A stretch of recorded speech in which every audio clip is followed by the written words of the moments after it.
Et maintenant, ça passe ou ça casse. Et Mélissa Poupart va nous dire ce qu'elle pense du premier roman d'Edmé de Havre, Les Romanichels.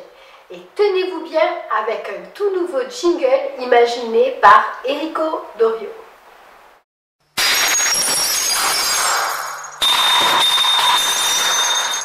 Bonjour, bon, voilà pour l'émission Ça passe ou ça casse. Cette fois-ci, c'est pour le livre Les Romanichels d'Émile de Xavier, que j'avais reçu également un peu avant les fêtes. Donc là, je l'ai lu pendant les vacances. Ça a été vraiment super comme livre. J'ai beaucoup aimé, c'est une saga familiale. Donc ça m'a vraiment plu, c'est le genre de lecture que j'aime vraiment au départ. C'est une façon d'écrire vraiment très douce et bien que le milieu familial ne soit pas forcément gai dans cette histoire, tout est relaté de façon vraiment très douce. Il n'y a pas beaucoup de dialogue, il y a beaucoup de descriptions, beaucoup d'histoires, mais ça passe vraiment très bien. J'ai trouvé ça vraiment très complet. Et disons que l'histoire entre mère et fille, qui est un peu compliquée au départ parce qu'elles ne se connaissent pas vraiment, étant donné que la fille a été élevée par la grand-mère, finalement, on trouve une réponse à tout ça. Pourquoi est-ce qu'elles se sont éloignées l'une de l'autre? Pourquoi c'est la grand-mère qui l'a élevée? Pourquoi la maman est restée loin de sa fille? Enfin, j'ai vraiment trouvé ça très bien écrit. Ça m'a vraiment plu. J'ai vraiment passé un très bon moment avec ce livre. Alors, les petits points négatifs, il n'y a vraiment pas grand-chose en fait. J'ai trouvé dommage qu'il n'y ait pas de séparation entre les moments présents de l'histoire et les réminiscences du passé. Donc on passe toujours de l'ancien à aujourd'hui sans forcément avoir de séparation. Donc on s'y retrouve au fil des phrases, mais c'est pas vraiment très net. Je trouve ça dommage. Les points positifs par contre, c'est que je trouve que c'est un livre qui se laisse vraiment lire, ça coule tout seul.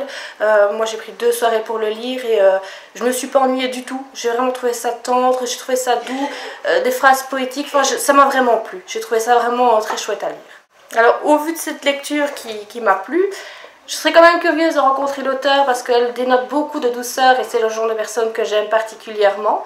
Petite note au passage. Et pour ce livre, je lui mets un 8 sur 10.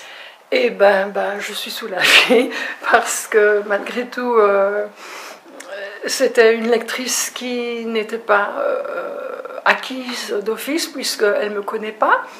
On ne savait pas quels étaient ses goûts, donc elle aurait pu effectivement être tout à fait réfractaire à ce genre de récit, de saga, justement.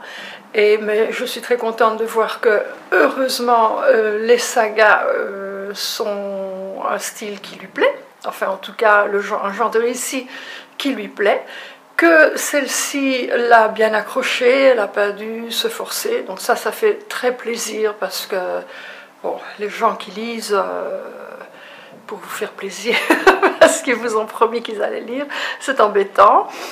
Et bon, j'accepte sa critique, j'en tiendrai compte. Elle dit que ce n'était pas très facile parfois de faire la différence entre ce qui était raconté dans le passé et ce qui au contraire se passait au moment du récit.